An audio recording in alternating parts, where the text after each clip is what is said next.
welcome to the Atheist Experience. I am your host, Russell Glasser, and with me today is Jen Peeples. How you doing? Good. How are you this week? Not too bad. Okay.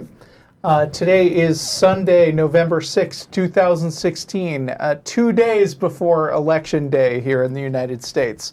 We're a live call-in, internet-based atheist TV show broadcasting from Austin, Texas, dedicated to promoting positive atheism and the separation of church and state. You can catch us live every Sunday on YouTube or Ustream.tv. The official Atheist Experience website is www.atheist-experience.com. You can provide feedback by commenting on the official show blog at freethoughtblogs.com/AXP. Email us at tv@atheist-community.org, or you can join the Atheist Experience official discussion group on Facebook.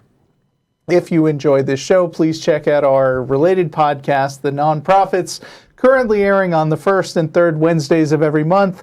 Normally, this past Wednesday, both Jeff and I had last-minute conflicts. Well, Jeff was well announced, but there were too many people who weren't ready to do the show, so sorry we passed. But we've had a pretty good track record this year. We're going to be coming back at you Wednesday after next, so don't tune out. As always, the cast and crew of the Atheist Experience will be going to dinner right after the show at Star of India, 2900 West Anderson Lane. We'll arrive around 6:15 p.m. or so. Now, being a nonprofit, as I've said for the last two episodes, the Atheist Community of Austin does not engage in any electioneering activities or endorse any candidate. But if you happen to be in Austin and you would like some friends to hang out with on election night, I'm going to blog about this because we've just decided basically we're going to open up the Atheist Community of Austin building for a viewing party on Tuesday night starting at 6 p.m. That's at 1507 West Koenig Lane, where you would also be coming to watch the show. So I would say bring your own food and bring your own bottle. Bring a lot of bottles if you think you'll need it. So hope you'll come join us. We got a lot of big TVs and stuff in here, so it seems like a good place, as good a place as any to come. Well, sounds like fun. I'd like to be able to come up, but I probably won't be able to. Some of us have busy lives. Yes. But it's good that you brought up the election because I've been hearing from lots of people on both sides of the aisle that that there's a risk of the election being either rigged or hacked or something. Mm-hmm. And it's kind of interesting because the people telling me this can't articulate any method by which the election could be rigged or hacked, but they're absolutely certain that this could happen and we need to be on the lookout for this. Mm-hmm. We don't know what to be on the lookout for because they can't tell me how this would happen. But I wanted to kind of put this out there for everybody. Relax. Your democracy is not being hacked. This is not an episode of Mr. Robot. You know, we're fine. Our elections occur in public places with lots of observers from all political parties. You can have members of the press standing there doing exit polling. In fact, pollsters do exit polling. That's how come you can get the results so fast, even after, minutes after the polls close. In some cases, they can call an election for one candidate or another. So it's not like these things happen behind closed doors and nobody knows. It's just really hard to tamper with the results of an election in this country. One thing about the U.S. election system is that it is massively distributed because every state and every county are responsible for counting their own votes. So while it is actually hypothetically possible for some group to try to influence the election on a small scale. So you could have somebody conveniently losing some ballots or something like that. And that is absolutely a problem. But it would be very complicated to have some kind of mass coordinated conspiracy with all these officials who are elected by so many different people around the country. Yeah, and in fact, when situations have occurred where, for example, small county level elections have been disrupted by some means, it's been fairly low tech stuff that people have used. Ballot box stuffing is an example, or as Russell mentioned, losing a bunch of ballots or something. Those are fairly low tech, and actually they're pretty easy to detect when this happens. People actually get caught trying to do this stuff. The biggest way that you can influence an election in this country is something that happens all the time. It's called gerrymandering, where you cut the districts up in a way that favors, one political group or another. And that happens a lot, and it typically disenfranchises minority voters. So that is absolutely something that goes on. We're aware of that. I recently saw something where someone was talking about there's actually a computer algorithm that will set the districts up that it's basically agnostic when it comes to political parties. So the computer algorithm doesn't care what political party. It basically cuts districts up based on population. Yeah.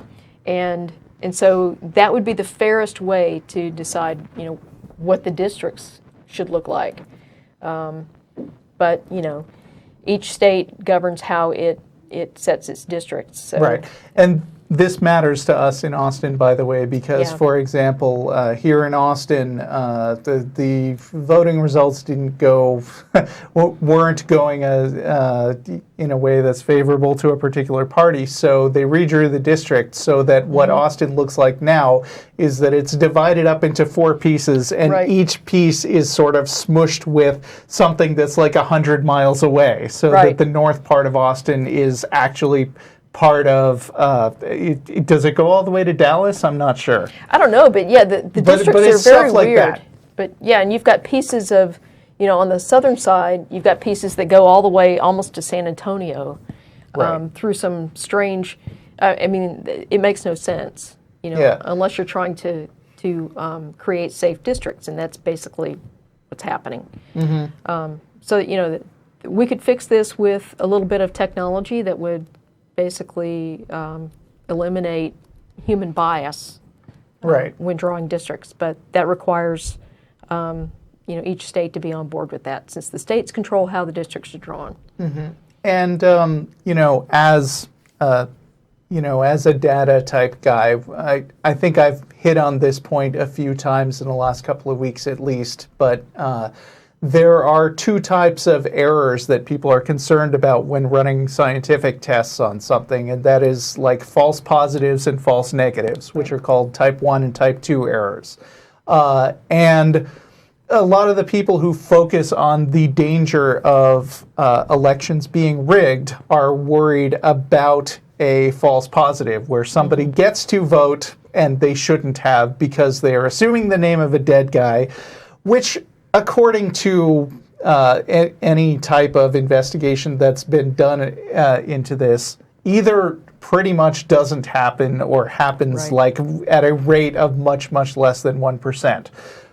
People are much less commonly talking about false negatives, where people are either intimidated into not voting or actively prevented from voting by people who are claiming that they're trying to commit some sort of fraud. And dealing with having fair elections means balancing out the 2 concerns and dealing with the extent of the problem and the legitimacy of the concerns and how big an impact it would have in one case or another.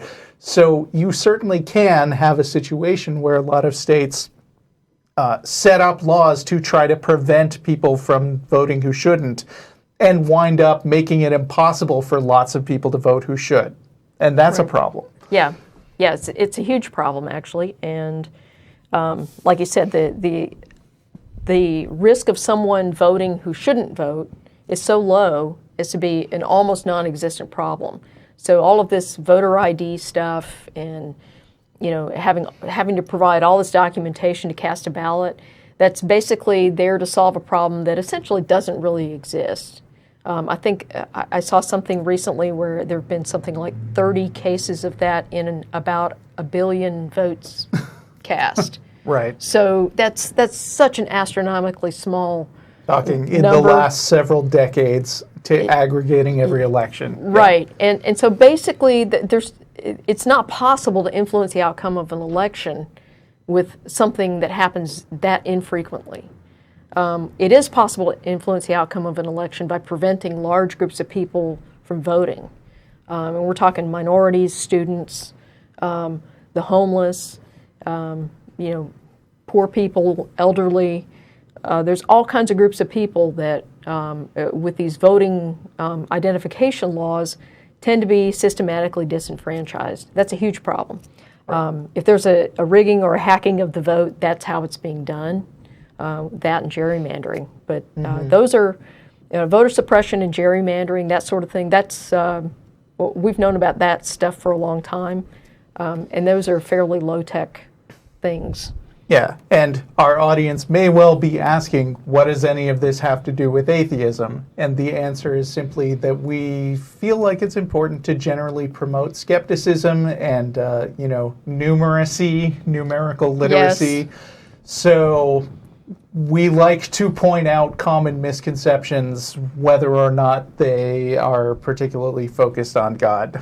Yeah, and the fact that, just the fact that it's remotely possible that someone could affect the outcome of an election, and even that someone wants to, it doesn't mean they're going to have the means to do that or the opportunity to do that.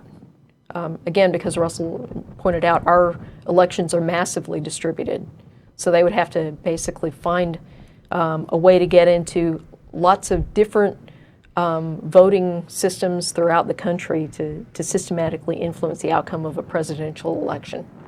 Right. So that's very, very difficult to do. Having said that, I'll just reiterate what I've said for the past couple of weeks, which is our audience, I think, is smarter than the average voter. And so don't be discouraged into thinking that your vote doesn't matter because it's going to be stolen. Get out there and vote. Not right. Telling you who to vote for. Right. That's it. All right. Vote on Tuesday. This Tuesday, 2 days from now. You cannot text your vote. Vote, and then if you're in Austin, come to 1507 West Koenig Lane and get together with a bunch of atheists, drink some stuff, and enjoy or don't enjoy the results coming in, as is your want. Jasmine in Pennsylvania, how are you? Pretty good, you? I'm good. Not bad. Hi, Jen. I'm actually really excited. This is like my first time calling in. I probably watched you guys for a couple years, and I know you guys were like really instrumental in me like kind of transitioning from like agnostic to atheist. So I'm really excited to call. Oh, well, nice to hear from you. We're excited you called. Yay. So I'm calling because lately I've kind of had an issue with, I'd say, my intermediate family, just with, because I've kind of accepted the fact that I was an atheist probably about a year and a half ago, but lately I've been kind of more open about it. Like, I haven't tried to hide it from anyone, which for a while I have. And so I've kind of gotten into a few arguments with mainly my mother about, because it's really confusing because she doesn't believe in atheists because there's like this verse in the Bible, it's like every tongue shall confess or whatever, about like whenever we die and we see God and everything. She's like, well, there aren't any atheists, but she's also very adamant about converting me anyway. Okay. And her logic behind this is that she wants me to be with her immediately instead of having to wait until like the rapture or anything. It's really weird. Yeah. And so there have been times where, like I remember, I believe it was for like the Pulse shooting where on my Facebook page I was just really upset and kind of mad at a lot of Christians who are pretending to be upset, or even they might have been upset, but, you know, they're still subscribing to a religion that would kind of allow that to happen. And I think one of my family members was friends with me, and she called me about it, saying, hey, if you want to keep that to yourself, that's fine, but then also, like, asked me to read Bible verses. Yeah. And so, I don't know, like, I don't want to argue with her because she is my mother, and I love her very much, and I don't want to hurt her feelings, but at the same time, it is really frustrating where she'll kind of discount my experiences. I don't know. Yeah. So this is stuff you've posted on your own personal Facebook page? Yes. Okay. So I guess a couple things. I'd remind people that what you post on your Facebook page is up to you, and that you're not obligated to adhere to their standards, because I'm sure they're posting pro-Christian things on their pages and expecting you to be okay with that. Yeah, very often. So, you know, basically set some ground rules that what you post on your Facebook page is up to you. And the other thing is, if you want to keep the peace in the family, you might want to set up a restricted list on your Facebook page so that they don't see certain posts. So there's a way to exclude people from seeing certain posts if you want to. That's if you choose to go down that path.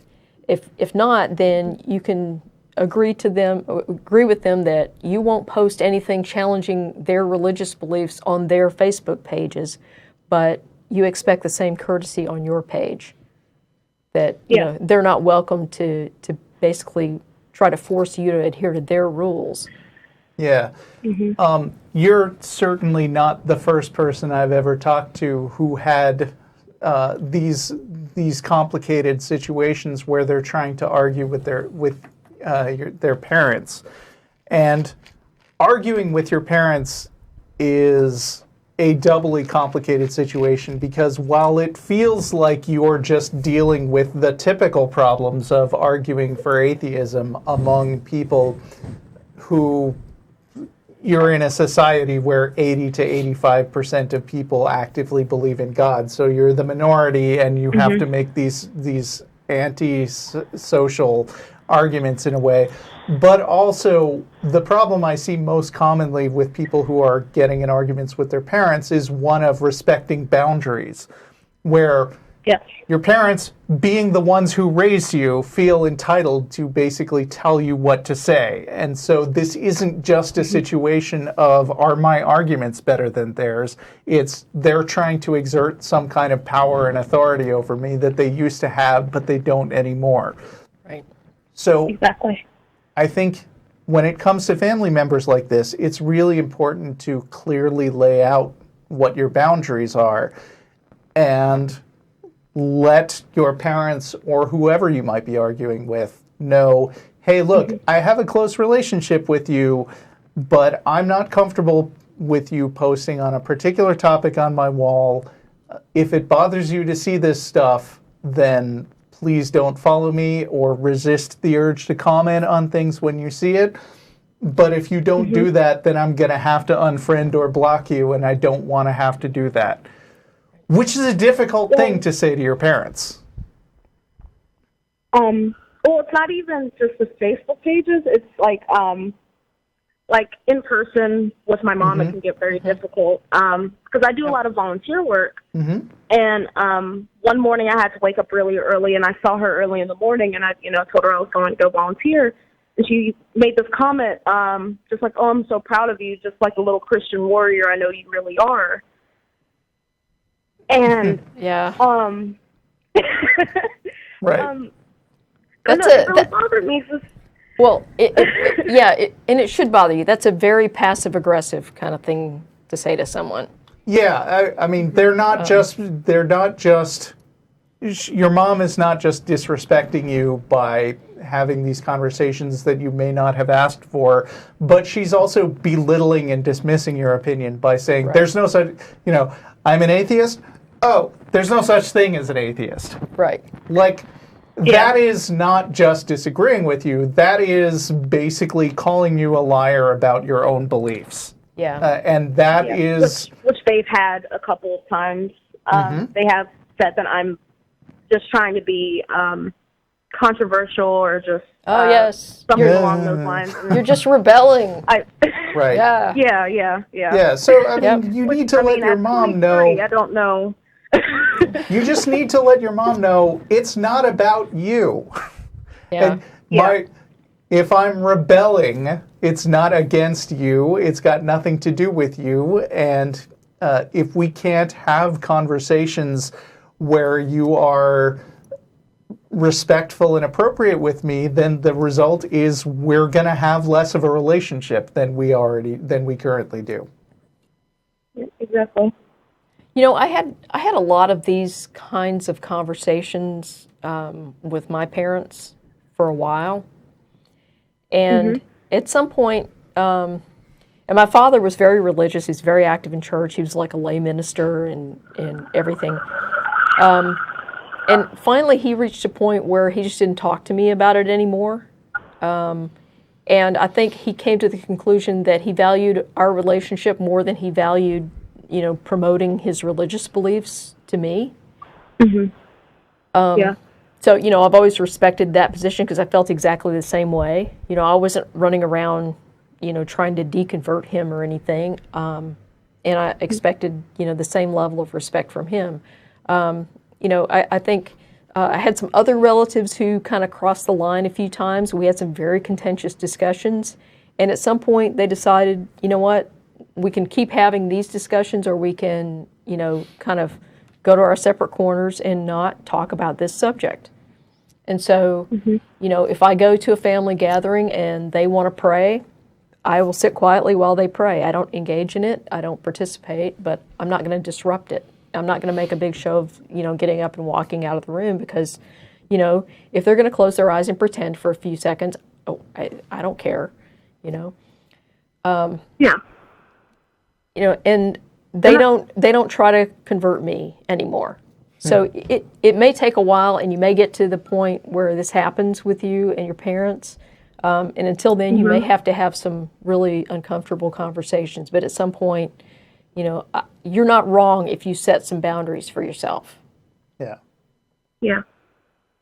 Because I try to be very careful about being respectful. Like, I don't try to deconvert them. Like, even though, I mean, there is a part of me that would prefer if they weren't, but it's not anything that I would put in front of our relationship. Like, I'm fine with what you believe.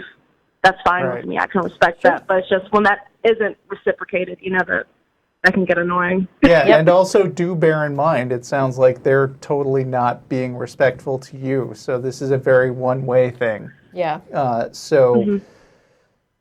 It's fair to clearly state that you have the same expectation of them that they should reasonably have of you, which is to be respectful and appropriate and have a conversation that you are comfortable with.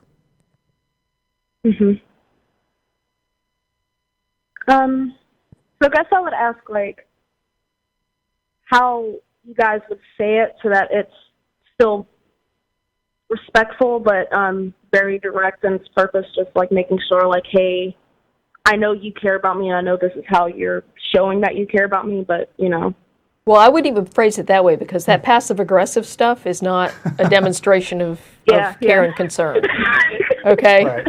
But that is a very diplomatic way to put it, so maybe it's okay to say that stuff even if you're being a little insincere about it. Or just, hey, this is obviously something that we're not going to agree on, and I don't want this to come between us, so why don't we not talk about this topic, and just leave this one alone. I won't try to deconvert you if you don't try to convert me. And, that way we can preserve our relationship and emphasize that you do value the relationship with them. Yeah, and if you're going to try to make basically what, let's be honest, are veiled threats that if you don't respect the way I want to be communicated with, then we're not going to talk anymore. You should think first about whether you are prepared to back up those threats. Yeah. And you should be. And bear in mind that if you break off communication with your parents for a while, that doesn't mean that the relationship is over forever. It just means you are going to have to resort to temporarily extreme measures until they start being more respectful toward you. Oh, well, thank you guys. You definitely made me feel a lot better about that. Oh, great. Good luck with that. Thank you.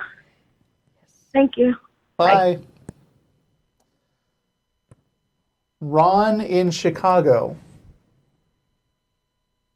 Hello, Ron.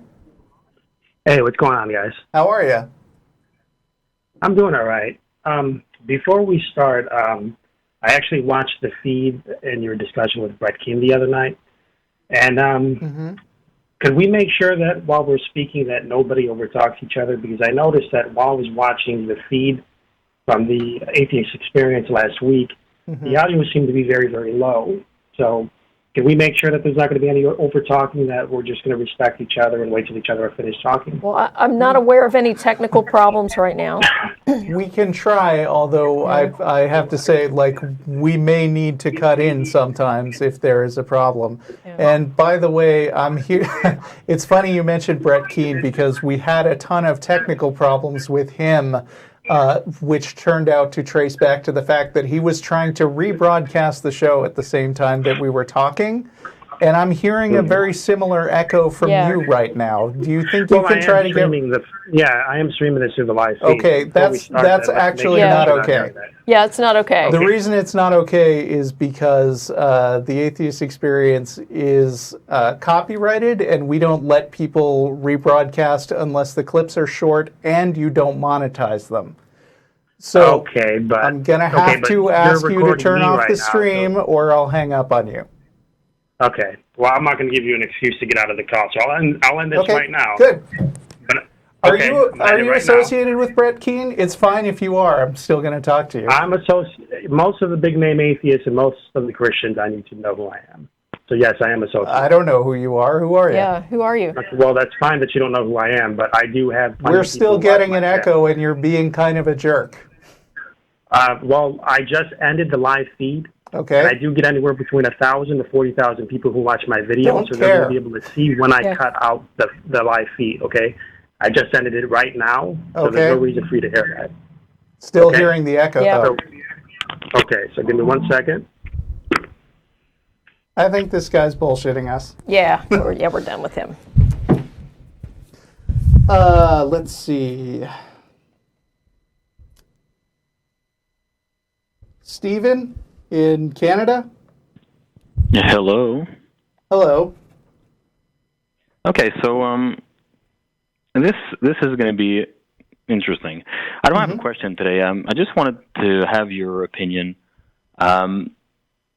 So I watch a lot of debates on atheism and, theists and evolution and all that stuff, and it always comes back to religion and the Bible and Jesus. How about just, believing that there's something out there, call it God if that's what you want, but leave religion out of it? Well, I mean, deism is a thing. I just don't think there's any reason to believe in the deist God either. So are you a deist? That's a good question. I never actually thought about that. I'm not even aware of the term. Okay. A deist is basically somebody who believes that there was a God who set the universe in motion, but has been absentee and doesn't meddle in there since the creation, which is, I guess, a perfectly respectable position as much as any theistic belief is, but we don't believe that either. Okay, yeah, exactly. All right. So. Well, that I thought you guys were going to elaborate on that a little more, but that's fine. Well, I mean, what do you want us to agree with? No, it's not. Actually, it's not agreeing or not agreeing. It's just that I watched the show a few times, and we rarely get people who call and talk about not talking about the Bible, because it seems like it's always a question of being an atheist or being religious. Okay. That's it. Well, part of the reason we talk about the Bible so much is that Christians outnumber any other religious group, by a long shot, in the U.S. at least. And so that's primarily where, we get our calls is, primarily North America, I would say. Because you see Sorry. No, go ahead. The position that I'm in, I'm often debating against atheists and also debating against Christians. Okay. Because we just don't agree. Okay. I don't believe in evolution. I've studied evolution quite a bit, and scientifically What do you mean studied quite a bit? Have you taken any formal biology classes on the subject? Self-taught. Okay, so you mean you read stuff on the internet? Oh, I've went to, whichever. We don't have to get into that. But, I've learned... You brought it up. Okay. Well, basically, but the thing is, evolution is a completely non-controversial topic. For scientists. For scientists. It's a very controversial political topic for a lot of Americans, but they don't... There's a lot of scientists out there who don't believe in evolution because we have there really so aren't much scientific proof out there. No, no, there really aren't. And if you go to some place like the Discovery Institute, and they're going to tell you, oh, look at all these scientists who don't. Of course, if you stay in the mainstream. But if you stay in the mainstream, you're going to find everybody that agrees with evolution, of course, because it's settled scientific facts. It's because it's a fringy conspiracy theory to be in a scientific field and also say evolution didn't happen. Yeah, I don't want to get into the subject of evolution because we could go on for hours. But you brought it up. Never gonna. I just said that I don't believe in evolution. That's why I don't agree necessarily with Christians, with atheists. Yeah, so I didn't want to get in detail. But you're saying that we should agree on stuff, but you're bringing in these fringy views into the conversational by yourself that have no merit. No, I'm just saying that I'm just giving you examples of why I don't necessarily agree with atheists, and on the other side, I don't necessarily agree with with Christians. Okay. Evolution is one of those reasons. But evolution is not an inherently atheist position. That's a scientific conclusion. Evolution is a fact. Okay? Well, and whether you're an atheist or not, that's not relevant to the question of evolution. Yeah, one of the biggest promoters of evolution in the last decade was Francis Collins, who was the head of the NIH, I believe. Yeah, and he is a committed Christian and has written a lot of stuff about his Christianity. But he is also a passionate fighter for science and argues strenuously against the idea that evolution is an atheist idea. Yeah, makes sense. So it's kind of a tangent to begin with, is all I'm saying. Well, if we just go back to the reason of my call, was just to to bring up the fact that I just think it's exhausting to always have to come back to the Bible. There's a guy on YouTube. His name is Anthony. I don't remember his last name, but he goes around asks people. Magnabusco? Usually Christians. Yeah, exactly. Yeah. He goes around the street epistemology guy. We had him as a lecturer a few months ago. He's a big fan of our show. Yeah. Well, not a big fan, but yeah. I don't know. He watches, and he had some nice things to say about us. So, but I'd love to see this guy, go out and ask people who aren't religious. But he seems to never do that. Okay, so you're talking to people who are not religious. What do you want to ask us? Well, no, that's the But you guys don't believe in God, though. That's true. Right. But you do, right? That's it. Well, yeah, I do. Why? So why? It was just a break. Oh, well, I have a lot of reasons why I believe in God, and Give us the science best is one. one of the biggest reasons. Well, one of the best ones. There's a lot of weird stuff out there, and I've seen a lot of weird stuff. And you guys believe in evolution, so it's going to be very hard to get you to understand something, why I don't believe in evolution and all that. But it's just scientifically, it just does not work, and that's. Well, wait a minute. You were talking about why you believe a God exists, and now we've jumped back to evolution. So. Yeah, because the fact that evolution does not work for me is one of the reasons why I believe there's a God. And now, when I say that I believe that there's a God, I don't want you to get this image in your head of this religious God. It's all right. Tell us specifically what this God is like, so that we don't have an inaccurate picture. Well, we don't know that now, do we? Well, then you are talking about something you don't know about and trying to get us to accept this thing that you just said you don't know what you're talking about. I'm not trying to. Okay, guys, I'm not trying to convince you to agree with me.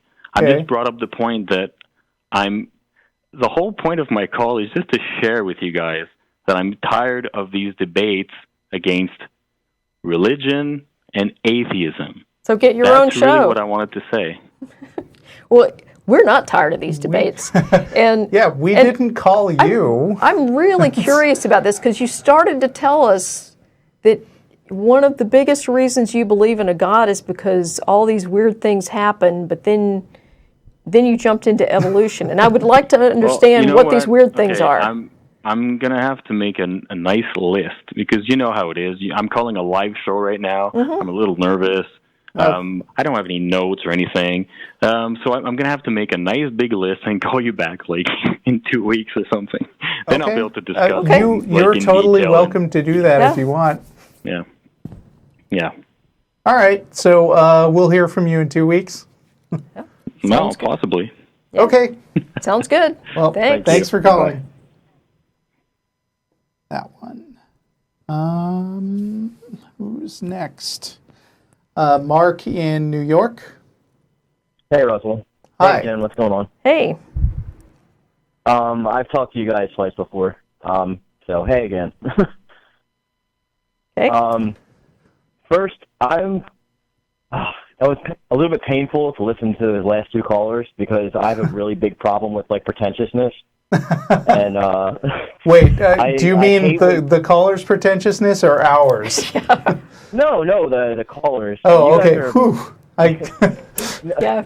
Because the big problem for me that happens when I get into these quote unquote debates, first of all, too, is that if that's not your field of study, or if you're not an expert in whatever you're talking about, then you have no authority to speak on it in the first place. You can only give your opinions. So when somebody's like, I don't believe in evolution, first of all, no one has to believe in evolution, because it's a fact. So I don't care whether you believe it or not. That's just the way it is. I don't have to believe in the moon causing gravitational patterns that make the ocean move. I don't have to believe in it because it happens. So I don't really like those kind of arguments. It's kind of like an argument from authority, and they always really get under my skin, as you can tell. Right. Well, the first caller, just whenever that first guy, whenever I automatically hear a debate where it starts like that, well, first let's lay down some ground rules. I automatically know that I'm not going to get anything from that debate, and I just turn it off, because they just want to talk over you and put out their own message. Yeah, it's like one very quick way to turn me off in a conversation is to brag about how important you are. Yeah. I don't care. It's got nothing to do with the fact that it's coming from you. I know. I don't understand it. It's the same when Scientology people talk to me about the famous people that believe in it, and I'm like, right, okay, well that's them. I don't understand it. We were all babies at some point who knew nothing, and we live in this environment where we collect all this data, and our brain tries to categorize in a way that makes sense to us from our perspective, and we give that out to the world back out.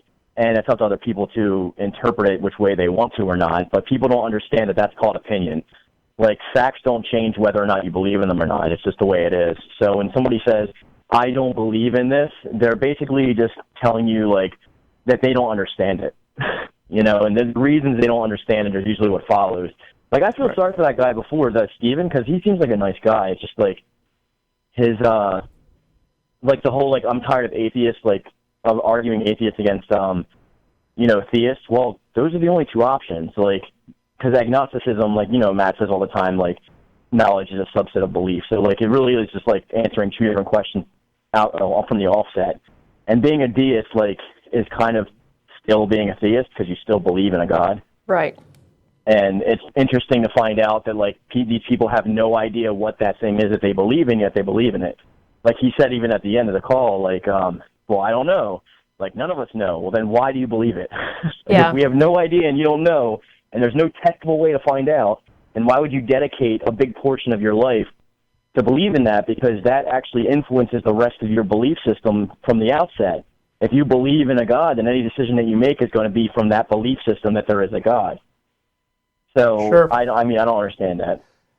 And, like, the notion of saying, I'm tired of people arguing with each other is a very privileged position to be taking in a lot of cases. I mean, in the situation of atheism, it's sort of like, I don't know if there's a God and I don't care, or in his case, I do believe in God and I don't like people arguing that there isn't at all, which is kind of what he was saying. Everybody shut up about this, you know.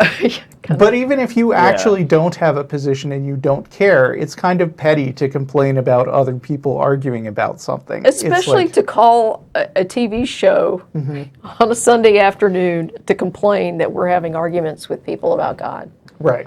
Then don't listen to the show. I know. And like, I mean, if he was like an Air Force general calling to talk to you, Jen, about like the Air Force, or if he's like a computer engineer. I know nothing about the Air Force. Computer engineering. Oh, I forgot what branch you were in. Yeah, I was in the Army. So. In the Army. Okay, I'm sorry. But yeah, the situation goes the same way. If he was calling to talk about like that kind of expertise, then that's fine. Like when I'm talking to people about stuff, I don't ever claim to like know what I'm talking about. I say, this is the information that's there, and like I can only present that. And of course I have my own opinions, but that only belongs to me because it doesn't affect anybody else adversely. You know what I mean? Like my opinions don't matter to the next person. My cat doesn't care what I think about, you know, the sun rising. Right. It just cares about getting his food. Yeah. So it's just like, I know I sound pretentious myself when I say I hate pretentiousness, but it's just like... Maybe.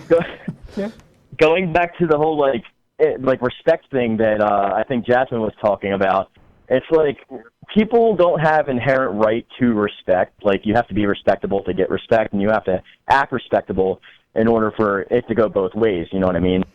So, because I remember, Jen, I was talking to you the first, I don't know if you do remember, but last time I was talking to you guys, I told you, like, I stopped talking to my mom, like, last year because she wouldn't stop bringing up the subject. Yeah. Well, like, that had an offshoot of, like, now my dad doesn't bring it up whatsoever because he's terrified I'm going to stop talking to him.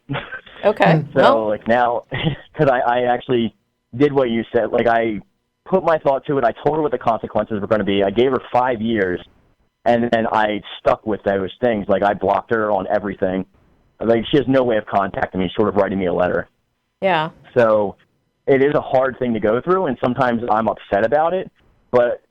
you have to stick to your laurels, kind of, and if you're going to espouse to something, at least stick with it, kind of deal.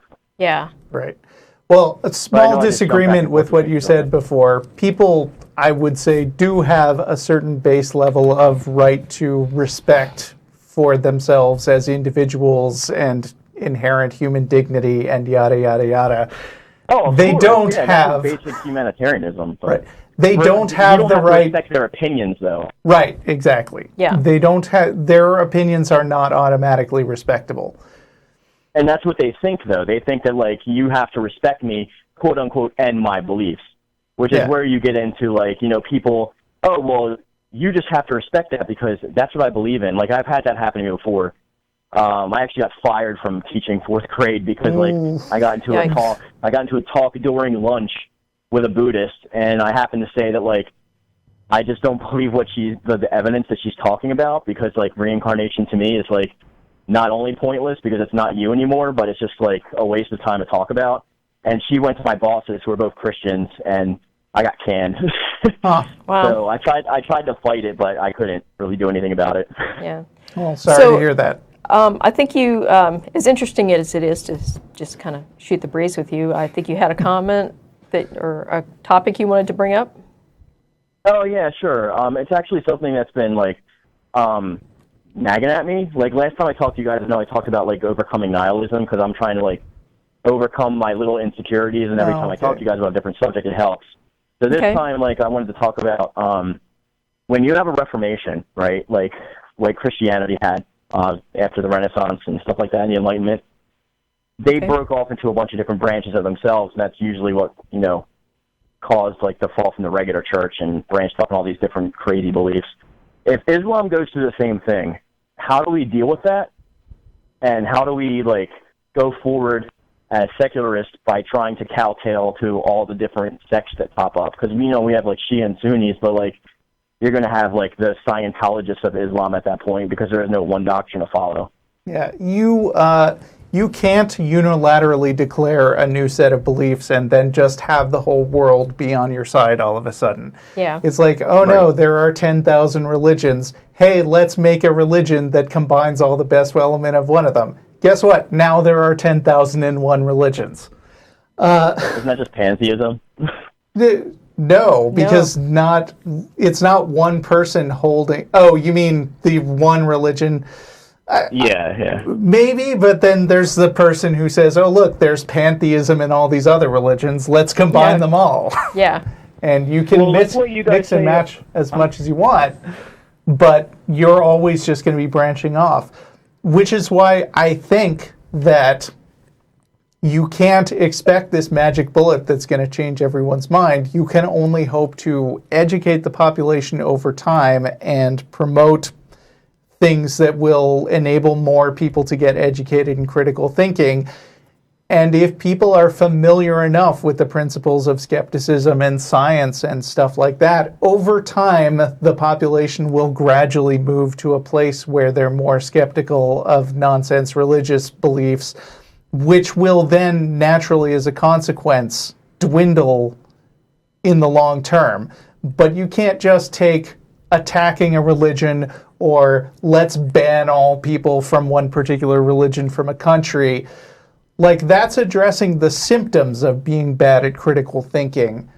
And I think making people smarter, it may not seem like we're making progress, but here in the United States, the number of people who don't identify with any religion has been growing for the last several decades. Slowly, we've still got a long way to go. But that's the consequence of having people become more educated and more exposed to different points of view. It's one of the reasons we do this show. I know that, Jen, you used to be religious, right? And I know, Russell, you weren't. You would kind of grew up never. In like But I grew up like Pentecostal, as we talked about last time. But so I understand like just how detrimental differences in beliefs can be. And I know you can't stop them or thwart them in any way. And we definitely shouldn't ban everybody, because that's ridiculous. And what they're just going to, it's going to unify themselves against us even more. And cause more like, it's going to be crazy without getting too political about it. But I recognize the differences in beliefs, and they're like night and day. Like if you sit like a Mormon down with like a Baptist or even a non-denominational, like, which they are always denominated. I don't understand why they call themselves that, because they're usually Pentecostal. But they're. From what I've seen, like I'm probably wrong, but just from like the area that I grew up in, when it was like a non-denominational church, they were always like, cause the church that I grew up in, the Rock Church, was supposed to be non-denominational, but they believed in like the gifts of the Pentecost and like speaking in tongues and all that stuff, which most of the non-denominational Protestants I've run into are not Pentecostal. They're a fairly bland flavor of like a mishmash of a bunch of different mainline denominations. Okay. Yeah, I wasn't speaking from any kind of authority, or just like from what I've noticed growing up from around my area. Well, and that that's the beauty of being non-denominational, is that you basically got this a la carte menu of what you can pick from, and right. Because like how would we deal with that? I mean, I know we have no authority to deal with it at all. Like, how would they deal with it amongst themselves? Because wouldn't that seem like that the infighting caused by that would almost be more uncontrollable than just dealing with the main religion itself? Well, I think that one thing to keep in mind when you're talking about some kind of reform movement within any kind of major religious thought is that a lot of it, the reform impetus comes from a recognition that either the religion as it currently exists is not meeting the needs of the congregants, which means it's going to die if it doesn't reform. So in that sense, a reformation is sort of a last-ditch survival mechanism. Right. And the other thing is a recognition by some people within the religion that there are extreme views that in their own moral sense don't make any sense to them anymore. Right. And so in some respects, a reformation is kind of injecting more secular humanist values into a religious structure. Yeah, I can see that.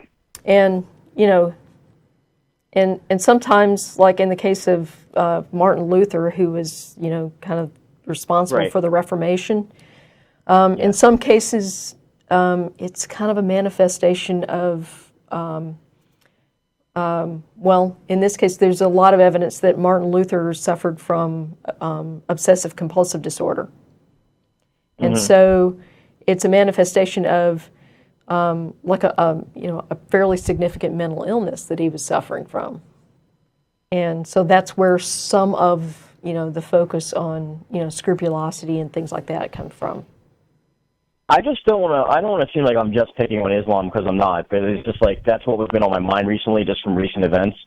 But because I actually talked to my dad about it before, like if you talk, like when I talked to my dad about like the Crusades, all three of them, he like has no idea what even happened or transpired.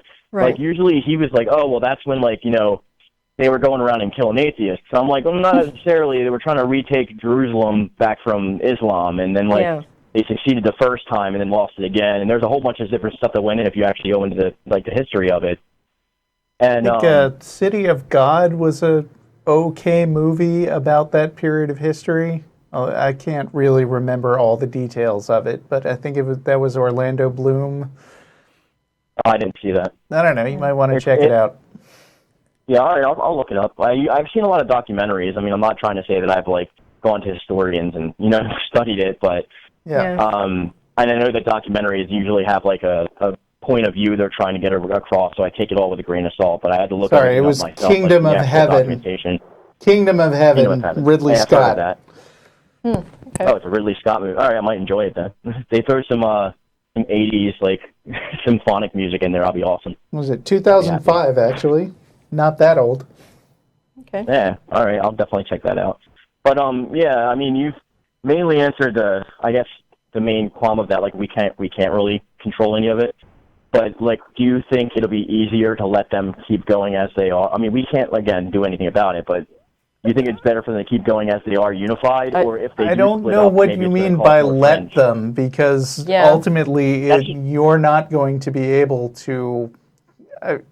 Yeah, it's bad language. From their perspective, like if they do it on their own, not let them. But I mean, and I don't even know what you mean by unified, because Sunnis and Shias are not unified. No. I know, but like they have like different.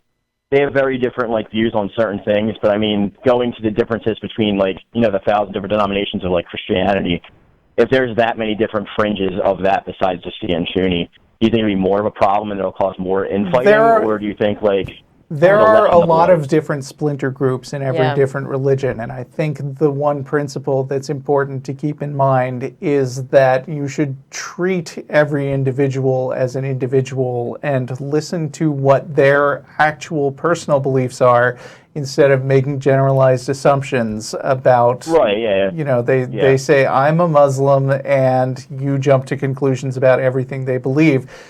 There are a lot of people, I mean, there are probably fewer Muslims who think like that caller a couple of calls ago who said, oh, I'm not religious, but blah, blah, blah, I think God's real and evolution is not real. But everybody has their own specific idiosyncratic set of beliefs, and everybody has their own specific level of how seriously they take it, whether it is... You guys say that all the time, that there's like every different person has their own form of that religion. It's not unified at all. Right. So some people say, I believe this set of ridiculous things, and I think that it's nice to commune with people and talk about those things, and that's the end of it. And there are some people who say, I believe that same specific set of things, and if you don't believe it, you're an infidel, and I will kill you or die for it. Those types of people all exist. And like I said earlier in your call, one of the keys to getting rid of that is to tamp down the non-evidence-based beliefs by educating them in critical thinking. And the other thing is to draw support away so that even the people who still believe the nonsensical things, and they'll always be with us, do not become the extremist types and do not sympathize with those types of people. Yeah. Yeah. Well, usually doesn't extremism come from like some form of like persecution from the outset? Like it's a mixture of things. They feel like they need to be Yeah. I mean, I am certainly not one to say that the beliefs themselves don't heavily influence the likelihood that they'll become extremists. But it is a lot of different things. It includes socioeconomic factors, and it includes the types of beliefs that you were influenced by, and your upbringing, and lots of things that all come together. It includes mental health. Lots and lots of factors, and you can't just boil them down to one dimension. It just seems like critical thinking, like as a whole, though, it's hard to get across because people like tend to think of their own personalized critical thinking as being critical thinking when they're not actually thinking critically. Right. Well, yeah. I mean, and that's part of the thing is that it takes practice, and you have to learn how to do it. And and there's lots of people out there that want to call themselves skeptics and critical thinkers that actually don't want to do the work to get there. And it's not even something. It's not like a status that you achieve. It's sort of like an ongoing practice. You know, because I mean, we're confronted with things every day, and we have to make a decision about them. And so, you know, there are many opportunities to practice critical thinking. Right. Lots of people just don't take that opportunity. Well, they even, to be fair, some of they do in like the majority of their life. Mark, we've had you on the line for a while, so I think we're going to need to move on to other callers. Of course. Well, thanks for having me on, guys. I hope to talk to you guys at some point soon. Thanks for calling. Thanks. Let's see, we have Daniel in hey guys, how's it going? On Earth. That's cute. Hello? Hello. Yes. Hey. So Russell, we've talked before through email, and I called in once before. I'm calling about the topic of evidence, and so clearly, theists don't have any kind of physical evidence. I was born and raised one of Jehovah's Witnesses. Just barely recently started transitioning out of the religion. But I guess the things that I cling to sometimes that I keep thinking about would be categorized as maybe like circumstantial evidence. Okay, such as? So like just the things like the moral argument, I think it's called the teleological argument. Okay. You know, just what is that basically? I do remember those terms from back when I was in debate club, but they're not really fresh in my memory. I think there's ontological, which has to do with meaning, and teleological, which has to do with help. Yeah, I can't remember now. I can't recall. So I guess, my question is, seriously, what is teleological? I'm trying to remember. I believe that's the one that's basically like look at nature, look at the universe, look at the order, right? Evidence of order. Yeah. Fine tuning. Gotcha. I believe that. Okay, I know what you're talking about now. Yeah. This one's more controversial. I don't want to get into it, but I guess I personally still look at a lot of scriptural principles, scriptural guidelines that are beneficial for us in a day-to-day life. Okay. I mean, that's a really long topic. I don't want to. I mean, I could expand if you guys want, but you probably should, because you're saying that this constitutes some kind of circumstantial evidence for God. So I don't know what you mean unless I get an example. I guess what I'm more curious about is, does that carry any merit in your guys' opinions? I don't know. You didn't give me an example yet. Yeah. Well, okay, so I wasn't prepared to talk too much about that.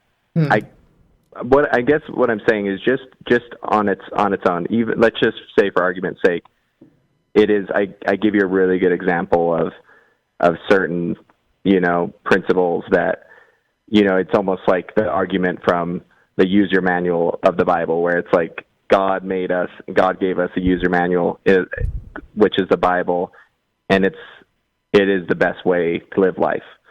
Yeah. I'm not even saying that absolutely, because I don't believe that absolutely. But would that even carry any weight in your opinions? Because it is strictly circumstantial. Having read the Bible more than once, okay, I'm struggling to come up with something in the Bible that I would consider to be like a user manual level advice. Yeah, that didn't also exist in other cultures separate from the culture that wrote the Bible. I see, and I guess, like I said, I wasn't exactly ready to go on about this. Well, it's not like we think that the Bible says nothing valid, but that just means the Bible isn't 100% false or full of bad advice. If it's 90% full of bad advice, that's still a generally bad track record. Even if it had 90% good advice, and it still had specific instructions for how to enslave other human beings, I wouldn't consider it a user manual for how to live. I've read a lot of books that have good advice, and I don't think any of them come from God. Right. Yeah, and that's honestly kind of what I've been telling people that are questioning how I could leave my religion. And I tell them that I still believe in pretty much all the good stuff. I just don't believe in the supernatural part of it. Mm-hmm. Right. There's a term that John Loftus coined, I think, which is called the outsider test for faith. Yep. Which is when somebody makes an argument to you about God, like, for instance, my holy book is full of good advice. They should ask themselves, if I heard an almost identical argument being advanced for a different religion, would I find that convincing? And if they wouldn't, then it's not a good argument for your religion either. Mm-hmm. Yeah, so I guess the overall question I'm just curious about is, do those, even if those circumstantial arguments are good arguments, do they ultimately carry any weight? Because I feel like it's like when people say they question evolution, you guys say, okay, let's say evolution is false. How does that prove God exists? Mm-hmm. Right? Right. Is that basically what it comes down to? Even if it's a good circumstantial argument, even if it's good just kind of general argument. If it was a good circumstantial argument, then it might influence me in some way. Yeah, but I don't think.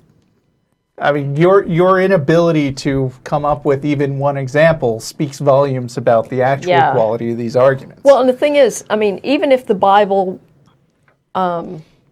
contained nothing but good advice, so there was no genocide, there was no slavery, none of the bad stuff. And it was just, a book of totally good advice. How would that be circumstantial evidence of a God? given that there's nothing in the Bible that you couldn't find in some other culture that didn't produce the Bible. I guess I'm not even saying it's I don't know. I mean, like I said, I didn't have this on my mind when I called in, and I can give like one example. I think it's in like 2 Corinthians 7:1, where it's more about principles, right? It doesn't specifically say don't smoke cigarettes, but the scripture does say basically to not. I can't think of the exact reading of it, but basically to not corrupt your body, right? And so if you were to take that, like you could, there's certain steps, like applying that you don't have to have the Bible say don't do cocaine or don't smoke cigarettes, even though cigarettes weren't around when the Bible was written. But yeah, none of those were around. I would imagine, I can speculate on what they were talking about. Maybe they noticed that if you overeat, you get a stomachache, or sure. Just generally, and honestly, don't overdo stuff because we notice it has bad consequences. But even to the extent that that's good advice, I can't see how that's not something that just a normal, observant human being could come up with, and it has nothing to do with whether a God exists or not. But the other thing is that that particular verse, 2 Corinthians 7:1, the verse is, therefore, since we have these promises, dear friends, let us purify ourselves from everything that contaminates body and spirit, perfecting holiness out of reverence for God. So that's not even actually taking care of yourself. It's basically sort of an admonishment to, purify yourself so that you're basically a better servant for God. Stop thinking about stuff that isn't Christianity is basically what that comes down to. Yeah. So, I mean, that's... You don't think when it says to not contaminate our body and spirit, it's saying like, to stay away from things that could do bodily harm? Or well, no, even if you substituted... It's too vague to nail that down. Yeah, I mean... It just sounds like you're superimposing a meaning on it that you want it to say. I guess, yeah, I'm not saying... I told you guys, I'm basically of the opinion that anything that's good in there is good because humans are capable of being wise on their own, right? I'm not saying everything has to come from... I'm more saying, is there anything, would circumstantial evidence ever even do anything for you? Or does it not matter because there's no physical evidence of God?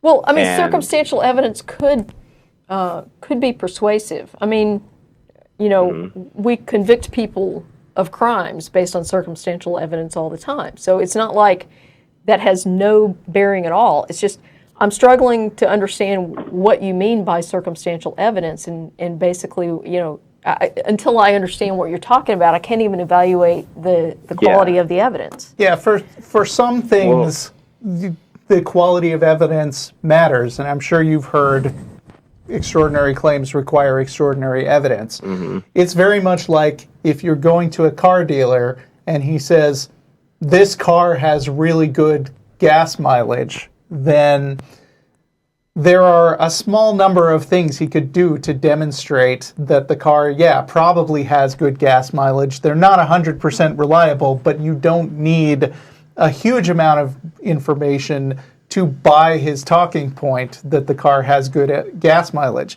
But if he says, and by the way, this is a futuristic Back to the Future car that can fly, and you're asking me, is there any amount of circumstantial evidence that can demonstrate that? My answer is, well, I'd be really surprised by a flying car, so I'd really like to just see it fly. Like, my standards are way, way higher for that claim than the good gas mileage claim. And I think God is one of the hugest, most out there claims that I've ever heard of, personally. Right. And again, I'm not trying to make this as an argument for why you guys should believe in God. Right. But I think that it works on the opposite view, too, where atheists will use circumstantial evidence. Like, for example, I heard David Smalley the other day on his podcast, and he was talking to a Christian couple, and he was bringing up how God would kill every man, woman, and child. And he was using that as an example that there's no way a loving God could ever do that. And I don't know what your opinions are on that, but I assume you might have a similar thinking. I think that arguments about what a God would or should do are one of the weakest atheist arguments, personally. Well, but the thing about it is, if he's talking about the Christian God or the Abrahamic God, according to the Bible, that God did command that sort of genocide. And so if people are presenting an argument that this is a loving God, commanding a genocide pretty neatly refutes that. What if there was a greater good for all of humanity, though? Then I think the onus is on the person trying to make that argument and not on us. Anyway, I think we're going to move on to the next caller. All right, thanks. Thank you for calling. Thanks. Bye. Bye. Let's see. Dathan in Alberta, Canada. Yep. Hello. Hello. Hi. I just had a quick question for you guys. I was wondering what at first glance was the most convincing argument for the existence or something supernatural, and something that you couldn't refute at first glance and you had to look into it properly, and what made that hard to refute? I don't... At first. I haven't found any supernatural claims to be convincing, so... It is often difficult when somebody calls in with a complicated personal experience and says, you can't explain that. Like, I dreamed about my mother dying and then she died the next day, or something like that. But almost all the time, when you dig deeper into those kinds of claims, you find that the story sort of falls apart as you dive into it further. And it turns out to be something much less surprising or shocking than the person originally was saying. Or there are some mitigating details like, by the way, my mother had been sick and the doctor said she had 2 weeks to live. You can't always just call people liars when they tell you that something happened to them, because unlikely events really do happen. But we don't have to have an explanation for everything off the top of our heads. All right, yeah. I kind of had problems answering the question myself because I really haven't heard an original argument other than argument from personal experience, but I just wanted to get your guys' opinion on that. That's it. I guess I'm the shortest caller of this show. Okay. Okay. All right. Have a good day. All right, thanks. I also think that most arguments that don't fall in the category of personal experience tend to be these sort of arguments in a vacuum where there's some kind of pure math proof of God that just doesn't bother with evidence or investigation or experiments and just says, oh, God is the set of things that contains all things or something. I'm talking to you, Chris Langan. Anyway. Let's see, where are we? Rory in New Zealand? Yes. Hi. Yeah. So I was just calling, obviously, the whole world has been watching the US elections. I was just wondering what your point of view is with the separation of church and state. I know that's particularly in America, the founding fathers, obviously that was their goal, but do you think it's really happened? If you're asking where we stand, I think the fact that I say for the separation of church and state should be a big clue at the beginning of every single show. Do I think it's happened? Yeah, Obviously not. Yeah. What do you think, what could be done to actually help? Because it seems like none of the candidates, nobody really wants to change anything. Well, one of the things that would help a lot in this country is if we actually started enforcing the IRS rules on churches participating in, or, actually promoting a particular candidate or a political party. that sort of involvement in partisan politics is specifically prohibited by IRS rules, specifically the 501c3 rule, which churches are 501c3 religious organizations, just like the ACA is a 501c3 educational organization. The difference is that once you declare yourself to be a church, you no longer have to follow some of the same rules that other nonprofits have to follow. So I think two things. If we actually enforced that provision and basically removed their tax-exempt status if they violate the rule, that would help. The other thing is if we force churches to follow the same rules as every other 501c3 organization, I think that would help a lot too. Right.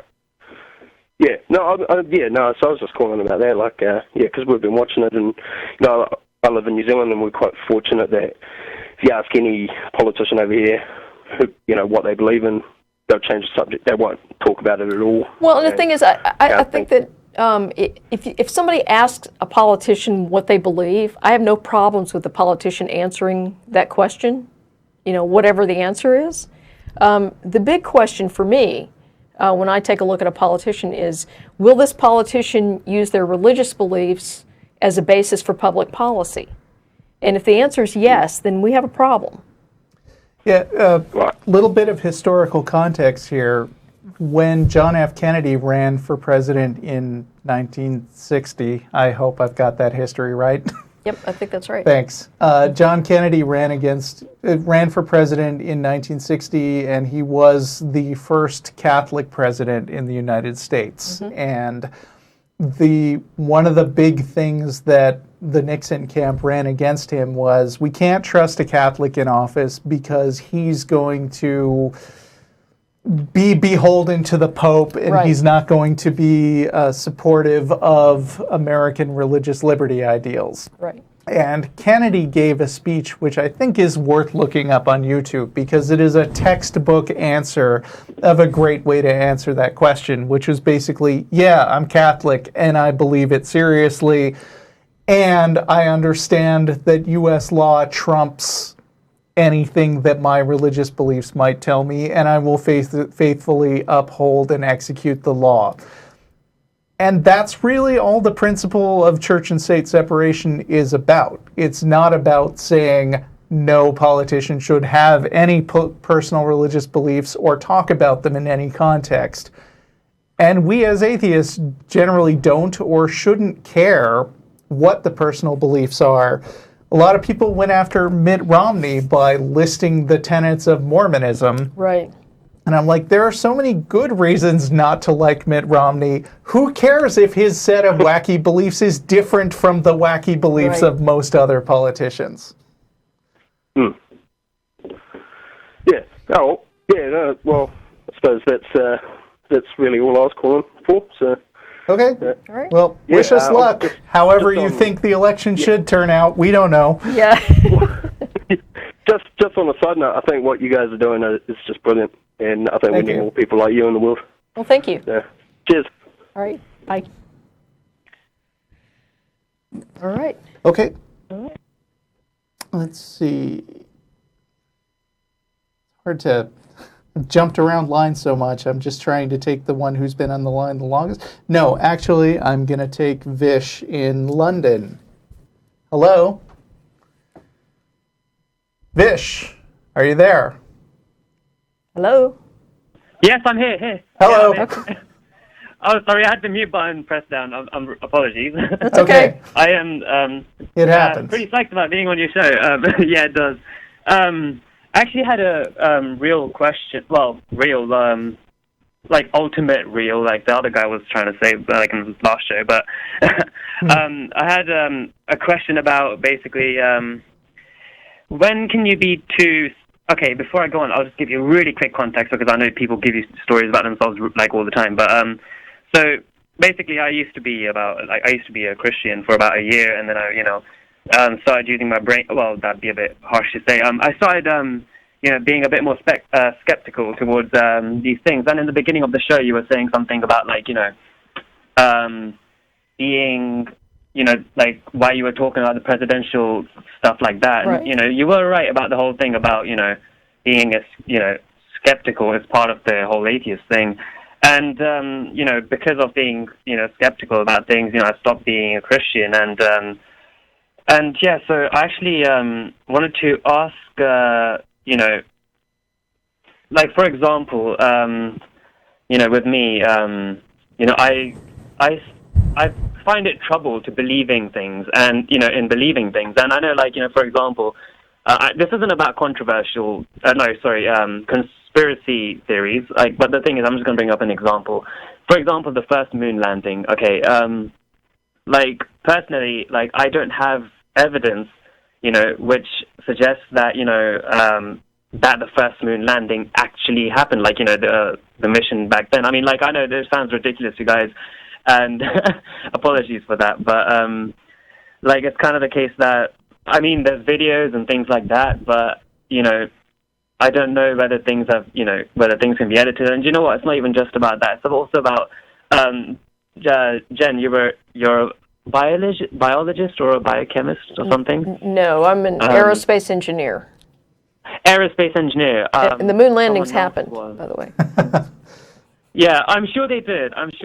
But it's kind of the case that, like, I mean, no, obviously I know that people have been to the moon now and stuff like that, but it's kind of the case, like, why do I know? And, it's kind of like, am I being too skeptical about these things? Like, for example, if when it comes to evolution, if I saw, like, a whole, like, bunch of fossils, because the thing is that I don't believe in it at the moment. Like, I know it sounds ridiculous, but at the moment I don't, until I actually go to I planned a trip to the Natural History Museum next week because I want to believe it, and I want to, like, start believing in things. And, it's kind of the case that I don't know if that evidence might be enough. I don't know. Like, in that case, like, there'll be fossils, but will I believe that's, like, it's until I actually go and, like, people will believe it after seeing it, but I'd question if it's real or not until I actually made the discovery myself, in a way.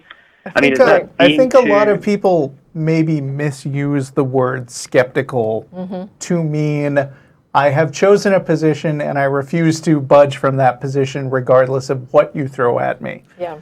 And I think that Christians accuse atheists of having this actual point of view, and basically a lot of those arguments boil down to people saying, well, you atheists wouldn't believe in God even if God rang the doorbell and said, hi, I'm God, and predicted a bunch of things. But it is possible to be someone who calls yourself a skeptic and believe things that fly in the face of established facts at the same time. And I think it's a little weird to, I'm not sure if this is really what you meant that you're doing, but it's a little weird to be saying, I want to be convinced by seeing the fossils, so I'm going to go look at the fossils, and until I've seen them with my own eyes, I will not believe in evolution, but I think they're there and they'll convince me. Yeah. Which, I mean, going to the Natural History Museum to, increase your knowledge is not a bad thing at all. In fact, I think it's great that you're going to do this. The thing is, if I understand what you're saying correctly, and please correct me if I'm wrong, what I hear you saying is that you're struggling with how do you determine basically the quality of evidence that you're willing to accept when you didn't do the experiment or the thing yourself. And kinda, yeah. I mean, it's not even just the quality of the evidence, because I'm sure there's people like the people who found this stuff. If they have, then it's like they've got far more insight on the field, and I try avoiding these things at times because I want to contribute with what I'm good at, and so I try restricting myself a little bit to kind of excel at stuff that avoiding weighing in on a topic that you don't understand doesn't excuse you from becoming more familiar with the available research on the topic. Yeah. I think you can be skeptical of evolution, for example, if you just read creationist sites and you avoid gaining any deeper knowledge. But I think whether you're an atheist or a theist or a believer in a particular thing or a skeptic about that thing, it's a good idea to actually read the best stuff that the other side has to offer. And also be highly aware of straw man versions of that. Like, I really enjoyed the show Bullshit a lot of the time when it was on by Penn and Teller. But one of the things that annoyed me most is that it was very obvious that they were cherry picking the most soft targets to represent the other side of what they were trying to say. And that seemed a little bit lazy. And similarly, I would say that it's smart to actually look around and see what do people who advocate for evolution say is the best layman's book to start on to read it. And if you haven't at least given that a shot and read what they've got to offer, then you shouldn't weigh in on it because you don't know what you're talking about. Well, exactly. And so, as an example of something Russell was talking about, where basically look at the best the other side has to offer, and then look at what, so for example, the evolution side says. If you go to the website talkorigins.org. Talkorigins.org, yeah? Yeah, and if you go there, they've got basically the creationist claims, okay? And they go through each one of these claims, and they actually link to the actual sites where creationists are promoting these specific arguments. So they're basically linking to the opposition's arguments.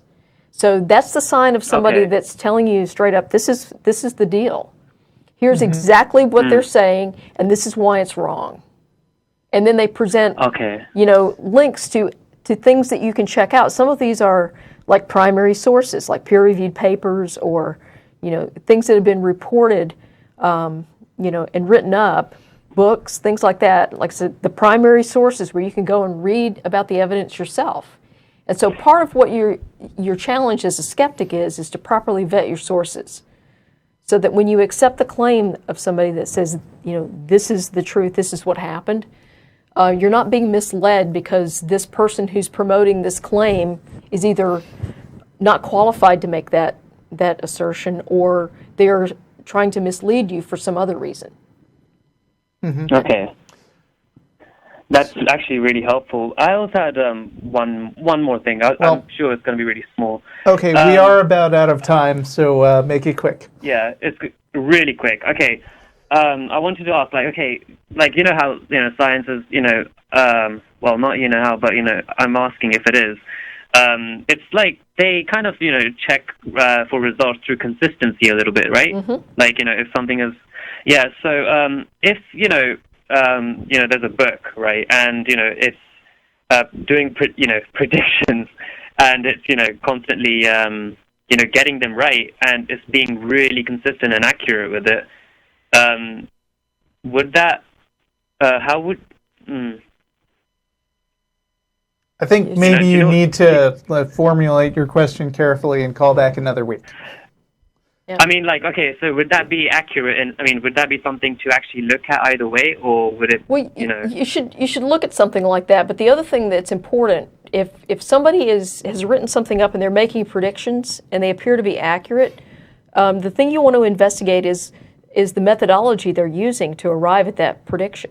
So, because that's very important, they should be able to describe the methodology, and other people should be able to take that same methodology and apply it to a similar circumstance and come to the same conclusion.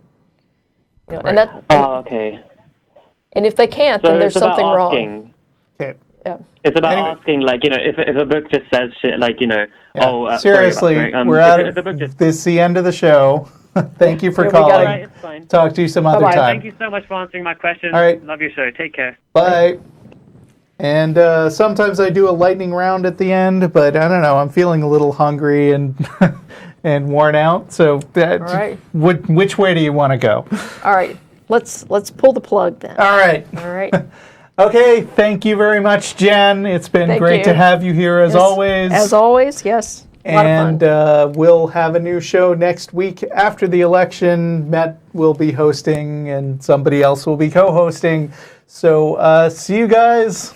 Vote. At Star of India. And see you at the Atheist Building here on Tuesday night. Bye. Hey.